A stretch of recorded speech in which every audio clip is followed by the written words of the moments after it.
Hey, Adventure Buddies. I might have done something a little crazy.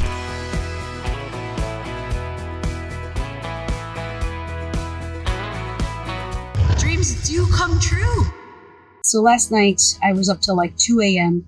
going down the wormhole of social media. Right now, I'm in La Paz, Baja California Sur, Mexico, where I just finished leading a group on our spring break Sea of Cortez and gray whale experience today, and going home. And so I was just looking at other opportunities to go see gray whales, because the place we go is Puerto Chale and Puerto Adolfo Mateos, which is about a 3.5-hour drive from La Paz.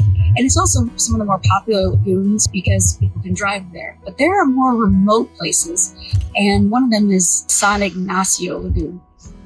And it's either a 10-hour drive or a 1.5-hour flight. And so I was doing some logistics and trying to figure out how in the world can I get to go see the San Ignacio Lagoon with the 4 days that I have left here, a free time that I scheduled for myself in La Paz. So I was researching online different opportunities, and I came across one that looked good, and I contacted them to see if they had space for me on a tour where I could just go for 1 or 2 days and come back. And I can't believe it, but in 2 days, I'm flying to San Ignacio Lagoon, and I'm going to see those gray whales. I'm just so excited.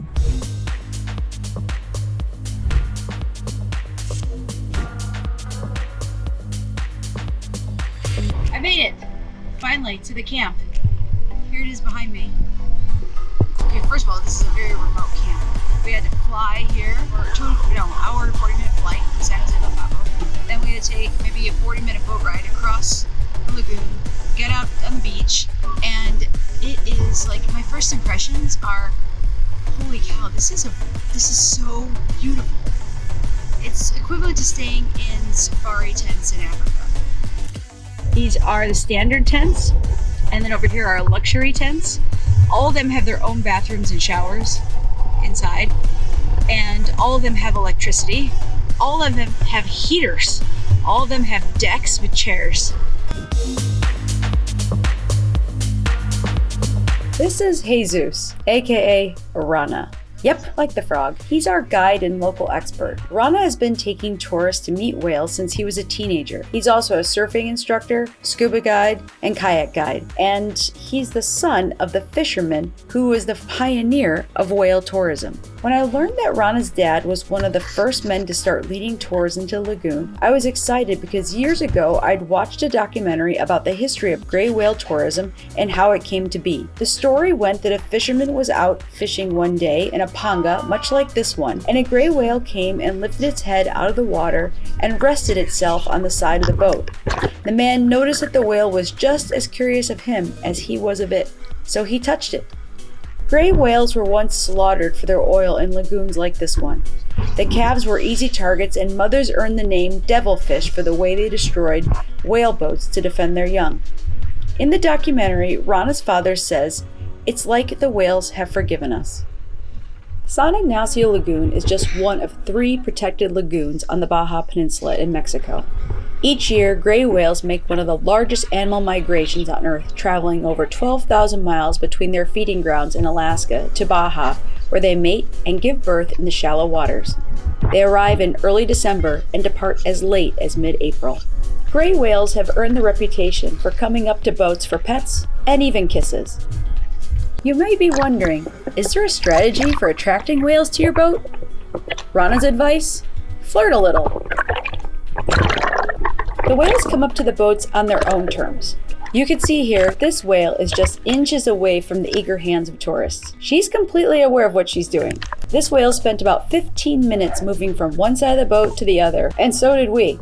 She stayed close, but just out of reach most of the time. This is my first time meeting the whales at San Ignacio Lagoon, but it's not my first time meeting gray whales in general. No matter how many times I get to do this, the feeling I get when I look into the eye of a whale will always be like the first time. It's a chance to connect with another magnificent species and culture that we share the planet with. They deserve the right to live and thrive here just as much as we do. Gray whales are mammals just like us. That means they breathe air, they don't have gills. They give birth to live young, and they're warm-blooded.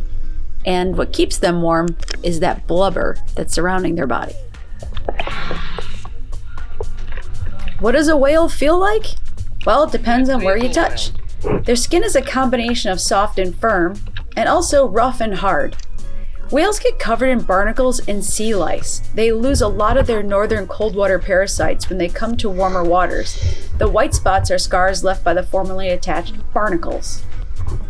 I can't believe that it was just 48 hours ago that I was laying in my hotel room, looking on social media, and dreaming about coming to San Ignacio Lagoon. And now I'm really here. How can you touch whales? Isn't that like illegal? Yes, in the United States it is. It's very illegal in the United States. Thanks to the marine mammal protection in the United States, you have to stay like 300 feet away from a marine mammal. And the only place you can legally encounter wild marine mammals is the lagoons here are protected, and the tourism that takes people out to see the whales is permanent and highly regulated. And the whale watching here hasn't changed the behavior of the whales. As a matter of fact, whales are still coming here. They're still making more whales. And they're coming up to people on their own terms. What is hazardous to whales is when they have to make their trip between here and home. They've got marine debris that they could run into, like ghost nets and ropes and traffic, like they've been killed by boat strikes. And they usually do eat plastic bags and other pollution that settles to the sea floor. Those are the things that kill whales. Oh, and a lot of them are starving because the climate's changing and their food is moving. So whale tourism hasn't changed whales, but I think it has changed people. For one, people here who used to be fishermen are now taking people out to see whales, and by doing that, you're protecting the habitats whales come to. You're empowering local people. They see whales as commodities, so they see the whole ecosystem as something that should be protected. And, everybody who comes here who gets a chance to look into the eye of a whale or to feel its breath on yours, you think twice about the things you do at home that can affect those whales. Like making sure you pick up litter, reduce the amount of plastic you have, buying fish that's not caught with gill nets. And there's all these little things. The day you choose to walk someplace instead of drive are making a difference to the planet. And in a small way, you're making a difference for great worlds too. Whale watching ended for the day, and it was time to return to camp and check into our tents.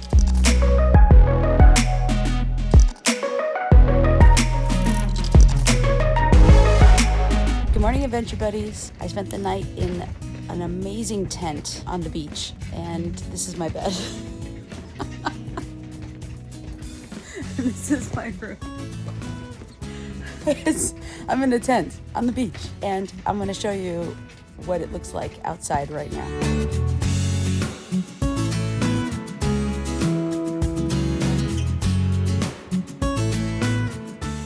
It was just yesterday that I got on a flight early in the morning. I was standing on the street corner waiting for my taxi to pick me up to get on a plane to fly to a camp in the middle of Baja.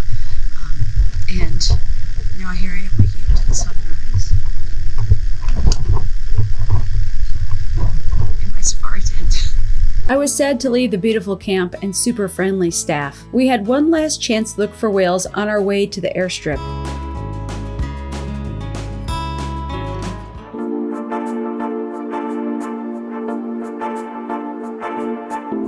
Thanks for following me along on this adventure. I guess the last thing I want to say is that if you have to be ready to say yes to adventure when the universe puts something right in front of you. When the universe gives you something you ask for, you have to be ready and willing to be like, I'll do it. And then you're certain to be rewarded with an extraordinary experience, and also validation that dreams do come true. They really do.